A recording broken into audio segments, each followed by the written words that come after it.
thing is, what this Punya Pooja is, maybe we can use an English term so that everybody looks at it differently.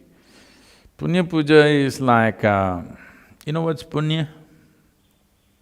What is referred to as Punya and Papa? Unfortunately, these things are badly misinterpreted over a period of time. Punya Papa means those type of actions, actions which take you down, actions which, increase the effervescence of life within you, or actions which move you towards the inertia of life.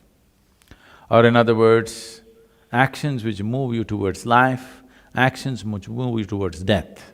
When I say death, not just physical death, you can die in so many ways. So there are many fantastic phenomena happening in the process of life, every day.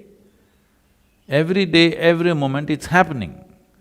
Most of the humanity is dead to it.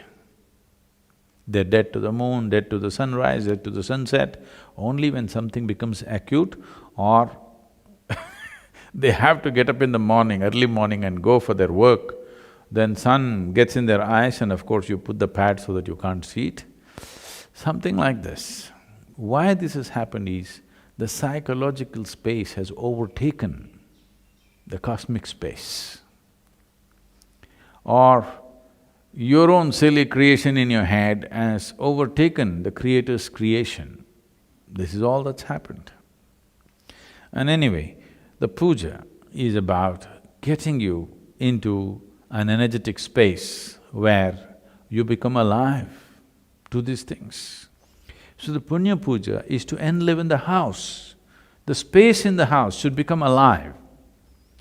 If you have lived in such a way in your home that every moment you're on with love and light within you, then no Punya Puja would be needed. But today you have built homes which are so large, it's very difficult to make them alive just by living. If you just had a one-room house and you lived in great sense of love and joy, you can easily keep it very alive. But today your house has 10, 15 enclosures. It's very difficult for any human being to keep it alive. Once in a way, if you do not enlive in it, slowly if you enter certain parts of your home, you will see it feels like a coffin. I want all of you today, you know your house well enough, where you need to open your eyes, you open, but just walk with your eyes closed, with your left hand outstretched a little bit, and just walk, just feel and walk around the house. You will see many parts of your house will feel like a coffin. Some parts may be alive. Usually I find kitchens are alive because it's the only place something is happening. Everywhere else, if you live in a very, very alive way, you can enliven something. But when you have 12, 15, 20 enclosures in your house, it's very, very difficult for anybody to enliven all that. So Punya Puja, once in a way, at least once a year, would light it up. That is, you have the space around you alive and it supports you. Can't I live beautifully in a coffin? You can. If you're capable of it, no problem. But not everybody is, they need external support.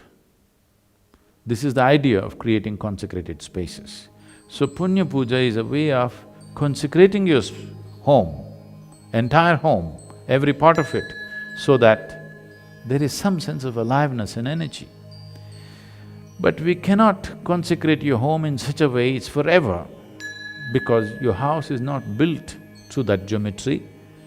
It doesn't have that kind of material to hold the energy forever. If we enliven an Indian home, easily 1 or 2 years it will stay alive. An American home, particularly largely with wood and inside all those dampening, insulating material, keeping it alive, I'm saying if nothing alive is happening in the house, you're a depressed person, suppose. You have a whole bunch of depressed people in the house, nobody's really alive. If it is so, this Punya Puja may deplete in a matter of 6 to 8 months. It will not stay for very long because the material used does not support that. If the house was built with brick or stone, we could make it alive and easily make it stay that way at least for 2 years. Minimum 2 years, I would say 1.5 to 2 years, it could last much more. But it also depends on you, how you are. However the material is, if you are fine, you can live well. Because now, most of the American homes are woodwork. You know, that's not a good word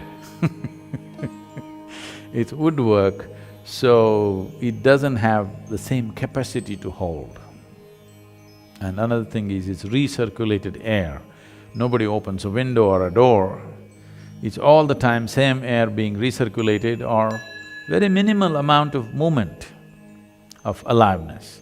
If you have a lot of plants around you, trees around you, and if you keep the windows open, they will take care of the Punya Pooja for you to quite some extent. They can. But most of the houses are shut off and recirculated air is going on all the time.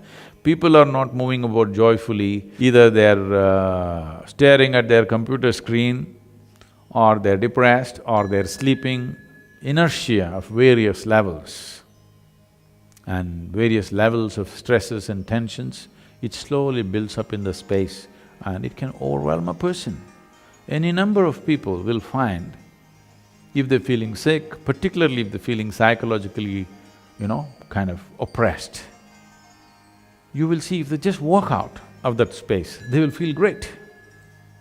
If they move to another place, they will almost become healthy. Many times, many times for most people. Not everybody who is having psychological problems are pathologically ill.